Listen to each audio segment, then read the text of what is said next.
নমস্কার, আশা করি সবাই ভালো আছেন।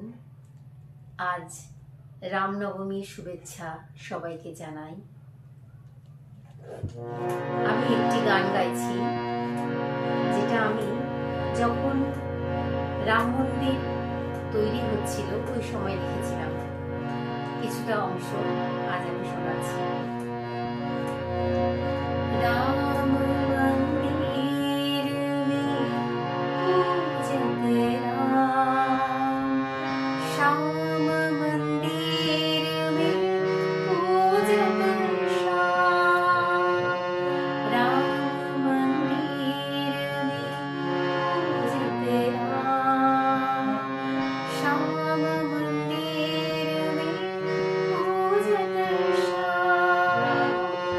काली मंदिर में पूजे काली। हे भगवान तेरी रूप